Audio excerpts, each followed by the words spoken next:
Hey guys, Matt, IronTrap Garage, and we are in Denver, Colorado today, or the suburbs of Denver, and we are checking in on an estate that Kate and I, you guys may remember, went to Seattle, and we did a little pit stop in Denver, but I didn't really talk about why we were stopping in Denver, and basically because we're buying a whole bunch of really amazing parts here. So just quick backstory. So probably maybe a year ago or 6 or 8 months ago, I was just on Facebook like everybody on one of the Oldsmobile speed equipment groups, and a gentleman posted a set of Weiand valve covers, which are pretty rare, and it was an affordable price. So I got in contact with him and it was talking about buying them. We hit it off and we're talking for ages on the phone, and it turns out he had a ton of Oldsmobile speed equipment. He was nuts about Oldsmobile speed equipment. Fast forward, we started talking, he told me about some parts that I could buy, and unfortunately through our dealings, his health went downhill and he did pass away. So I kind of stopped hearing from him, didn't know what was going on, and then I got contacted by a friend and family, and they said, hey, we have a bunch of parts that apparently are for you in the basement. And now we're here, and now I'm buying all the Oldsmobile speed equipment parts. So today we are loading up, Mike and I are loading up a box truck full of speed equipment and Oldsmobile parts, and we are going to show you probably the baddest Model A Roadster that's Olds power I have ever seen. It's totally ridiculous and awesome, and it is Lonnie's pretty much lifelong love, other than his wife obviously, is this Roadster, and he's been changing it from day one. So we're going to tell you the story. Enough of me talking. Let's go see the goods. All right, so luckily Gary and Tom pulled out pretty much all the stuff ahead of time for us. Lonnie had things scattered around the garage, the basement. He had a storage unit, just like all of us. He had a lot of parts and had a stash of different places. So they have stuff pulled out already for us, which is very nice. So we have a bunch of exhaust systems, different things. That as he changed the car over the years, that's one big thing that I remember when I was talking to him on the phone, is that he told me he was changing the car all the time, and the family's telling us how, you know, he would change the car. So you could see that through all these parts as you go through. Think about that. So these are different iterations of exhaust that he did on it. Some extra flanges. There's, you know, all these different headers here that he tried for whatever reason, didn't like the way they look, or didn't sound, or he went crazier. Who knows? But we have a bunch of that. But these flanges are cool to have extra flanges for building headers for Oldsmobile. This is your intake department. So this is pretty much like, this is a lot of this, I think, is the intakes that he was changing over the years. And you know, you start with a 3.2 intake probably early on, and then 2 4s, and then blower intake, and then a chrome blower intake, and chrome Weiand drag star intake there for 6.2s. You know, so as the things progressed, you got different intakes. He just kept all of them, which is I love. He kept all that stuff laying around just because it's neat to look at, of course. I see things in your future. Yeah, but I mean, look at this. This one blew my mind. Like, really? Chrome Weiand 671 blower intake for Olds. I mean, everybody needs one of them, right? So camshafts. This was one of the things when Lonnie and I were talking. I was looking for a camshaft for the Schroll coupe, and we got everything working real good. Now it's time to make it a little crazier. Notice the pattern?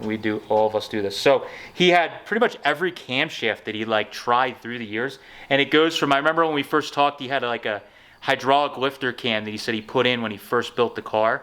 And he's like, I put it in and took it right out because he couldn't even hardly tell it. It sounded like it had a cam. He's like, that thing probably has one test drive or something silly like that on it. So there's all these different camshafts and rockers arms and different stuff that he had that he was just trying out and trying to make it better all the time. So there is pretty much, you name the camshaft, there's everything here, to roller rocker stuff and real wild camshafts. But there is some really good stuff that I'm excited to have for our projects. But I mean, redone. He had some of these rocker setups, adjustable rockers, all redone, freshly restored and then never used. Just, you need a spare just in case you want to change the cam and the rockers on something. You got to have them right on hand. So then, this is pretty crazy.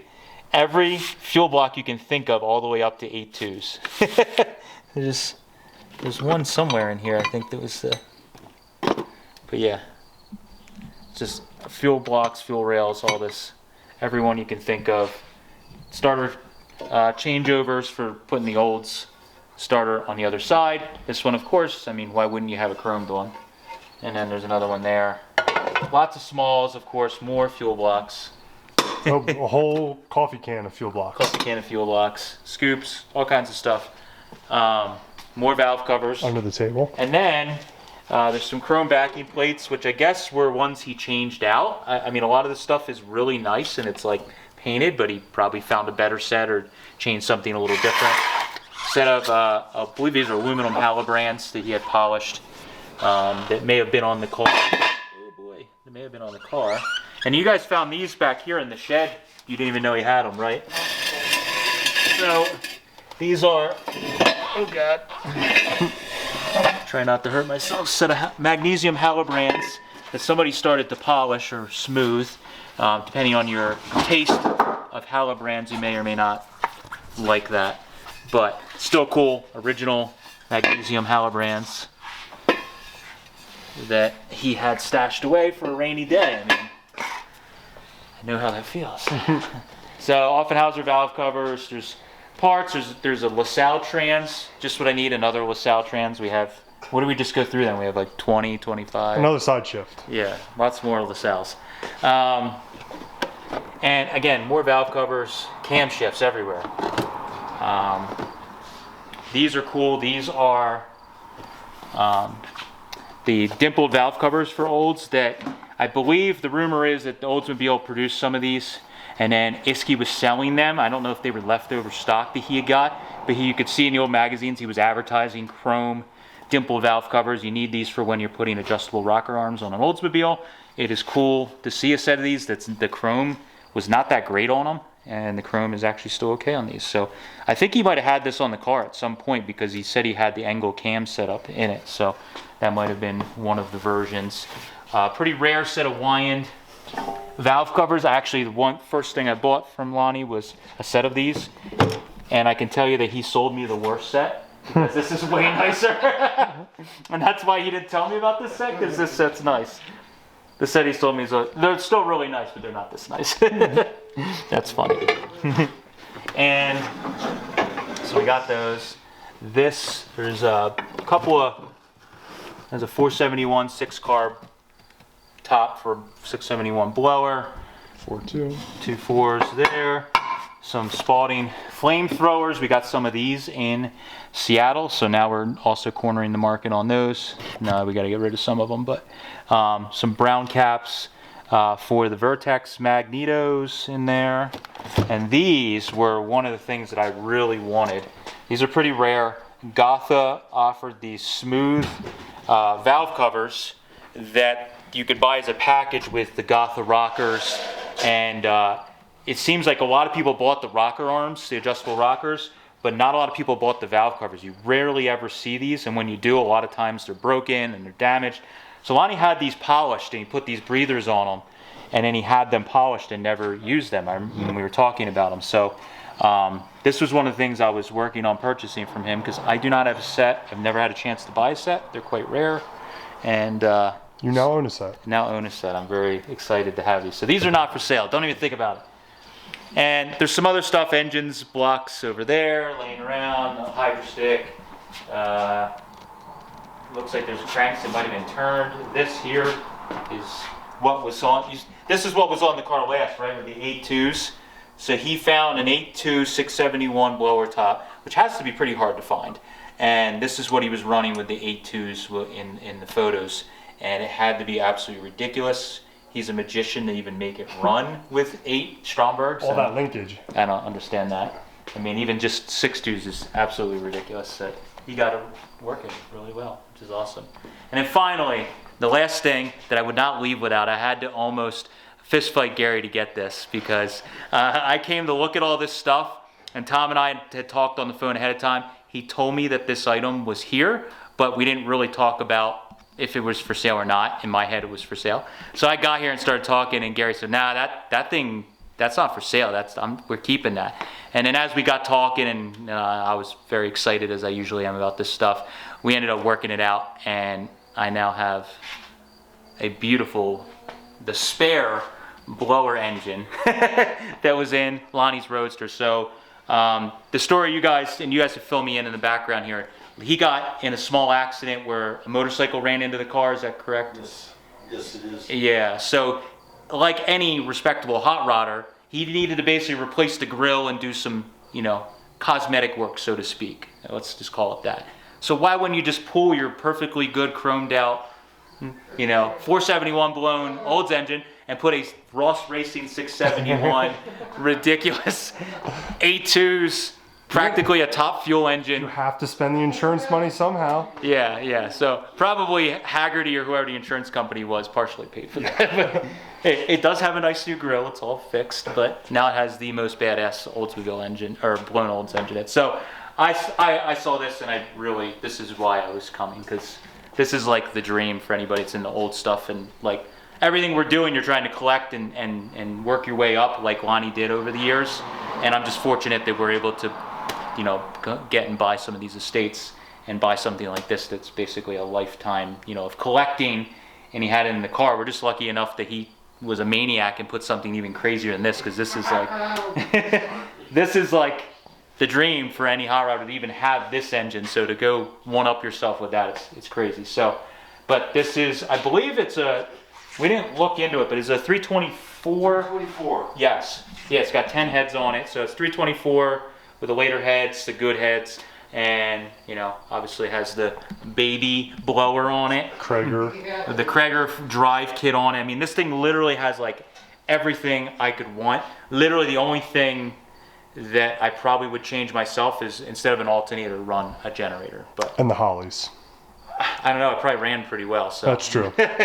and don't mess with Don't mess with success. yeah, with what works. But so we got this engine, and I was here talking, and I'm like, I got the car just for this. I'm gonna put it in the Schroll coupe, blah blah blah. And I got home and started thinking about it, and the Schroll coupe's like, that's how the car was in the 60s, basically. So I didn't want to change the car's identity. So now I have another engine to build a car around, Add it to the list. Add it to the list. So we're looking for something really awesome to go with this. So that is a little bit of a highlight of all the stuff we got. Obviously, when we get back, we'll do another, video showing the stuff a little more in detail. We have a lot to load. Our flight was like 6 hours delayed, so we lost 6 hours today. So we're gonna load all this stuff up, and then we're gonna let you hear this badass Roadster run, and let you guys hear a little bit more history about the car and Lonnie's legacy with the Olds and the Roadsters. So let's get loading heavy stuff.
I would fly to Denver just to hear that run. Your dad was one bad mofo, man. Like I say, original badasses. He's the quietest little guy you'd ever want to see. We're obviously here, talking about Lonnie and the car and the Oldsmobile collection. When do you remember this car coming about, or where did it come from? Roughly what year? I think the car came from Spiegel's Auto Salvage that is not there anymore in Littleton on Santa Fe Street. It came out of a junkyard, and we were living in Arvada at the time. I believe I was probably 10. I think I was 10 years old when he first got this, and I remember him sitting on the back porch on a couple of sawhorses and starting to build it. Wow. So roughly what year would you say that was? 70, well, it'd be 74. Okay. Yep, right around 74. So was it a decent looking car, or was it pretty No, it was rough? just a shell. It was a POS shell is what it was, is all it was. It honestly was. It was a true jalopy, huh? True jalopy, yeah.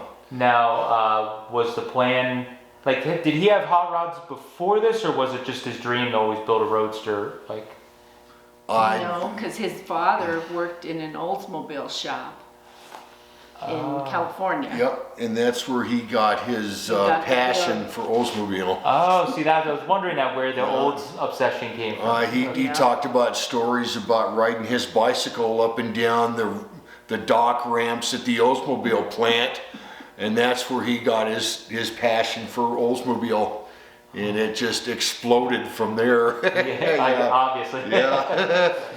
I saw that we looked at that cool photo of like the first time he rolled it out in the street, and there's like no firewall, and you could just see the engine. Do you guys remember? Like, was that a monumental day, or do you remember? I don't either. I don't remember. I'm sure it was, but I don't remember that. Yeah, I was just too young and dumb. So you think, so when it was first put on the road, did it have the flames and or was it kind of a little more tame when it was? No, I think it had flames on it from the word go. I think it was black with flames from the word go. Wow. The only difference was it had the rumble seat in the back. Okay, and you changed it to a trunk. Yeah. Okay. Do you remember him changing stuff all the time? I know when he and I talked. All the time. Really? All the time. Just Every time he would be scrolling through the phone, and he'd see something else, and he'd say, "Oh, I gotta change that. I gotta change the linkage, or I gotta change the wheels, or I gotta change something. the lines, Yep. or yeah." Wow. He was infatuated with the lines. I remember. It's exactly right. With the lines of the car, it's got to be Yeah. absolutely. I could see. Whether it be a tire change or whatever it was something little. He's always putting something different. I think that's why you got such a good collection, because it just, there's everything he changed all the time. Yeah, it changes the identity of the car for sure. Yeah. Was he back in when he built the car, when he started driving in the 70s and early 80s? Was he changing stuff even from the get-go? Was it just constantly changing, working on it all the time? Yeah, He absolutely. was, but I think he had less stuff then that he could change around, because he didn't have the money Right. to be changing things around. So he was making do with what he had. Right. And knowing people in the business, he would piece out the parts to this person can do this to there, and this person can do this. And he was going to the swap meets or the shows. Like, I see you got a little sign back there that he must have wore on his neck. I wore that sign. Actually, that was at one of the World of Wheels shows, or Tri-State, one of the old hot rod shows. He made me wear that sign throughout the weekend with his number to get the speed parts. I remember wearing that the whole weekend. Oh my God. And did it work? Did he get any leads? I bet it did. I bet it did. That's amazing. And so what happened? What was the process for getting it back? How did that all happen? His partner in the arson bureau, the Denver Fire, spotted the car one day when Lonnie was on vacation. Okay. And when we got back from vacation, Andy told Lonnie, you got to come and see this fire with me, because I don't understand it. I can't read it. So he got Lonnie out to this garage, and this car was parked way back in the corner. You couldn't even hardly see it from the front. And Andy kept saying, "Come on back, come on back." So Lonnie went in the back and he spotted the car, and he said, "I gotta have it back." Yeah. was it basically as he sold it, or did they? He never, from what Yeah. he was saying, or when he was telling me, he never touched it. He just put a tarp on it. The put it in guy, corner. I think he said he ran it like 30-something miles. Probably scared of it. So Put it in the back. yeah, and so do you have memories of, I know you told me riding around in this thing, like We call it our ice cream car. ice cream. That's some ice cream. Yeah. Or bagels. Oh my god! And you Bagels wore at it, Starbucks. and you wore like earmuffs and the whole deal because it was loud even then. It was, Yeah, Wow. yeah. And so when he got it back, is that when he started changing things or perfecting Yep. it again? Yep. Wow. Okay. It just gave him a whole new lease on this thing. He went nuts with it. And then the accident happened. Okay. And then the accident, and he still got the grill up there with it. But Yeah. and that just gave him an excuse to redo the car, to put a new engine in it, put new this, put new that. It just Yep. gave him an excuse to Get rebuild the everything car, and he did. And this is what he came up with now. It's his baby. Yeah. Wow. So was this his? Would you say this is his calling card? Everybody in the area or all the hot rodders knew him. Him in this car was that kind of the. Yeah. I can imagine that this car got some attention. Yeah. Folklore, I should say. So. Yeah, it did. Well, that would, and he's been in the Denver Roadster Club for 45 years, so. That's cool. Now, did he like gathering all these parts? Was he going to swap meets, or was it? How did he? Do you remember how he acquired these parts, or how? Your blower on your new engine here, I remember crawling underneath a house and pulling the blower out from a dirt place underneath the house, pulling that blower out Wow. from somebody's house. And I don't know, because he's like, go get the blower underneath the house, because he ain't crawling underneath it. So yeah, that's a little story, but yeah, I pulled that out of a dirt cellar from underneath the house. Wow. And then took it from that to where polish and all done Yeah. up. And wow. So he was doing the hunting for Oh, parts. absolutely, yeah. Wow. Absolutely. That's crazy. So that's super cool that it's Yeah. back on the road, and you took it to drive it, just Saturday to a memorial for Lonnie, right? It was really the first, the maiden voyage of it. Well, Yeah. Mom and I took it. Mom and I took it on its very first around the block, and we didn't get 3 blocks down the road and put the fan through the radiator. Oh no. So she just looked at me and went, "That's not right." It's like, "No, it's not, Mom. No. Sorry." So. But that's hot rodding. That's It hot happens. rod. We learned a lesson and what not to do, but it was maiden voyage. It was at Dad's celebration, and Yeah. Cool. and to drive the car to his celebration was, I was in tears and smiles from ear to ear.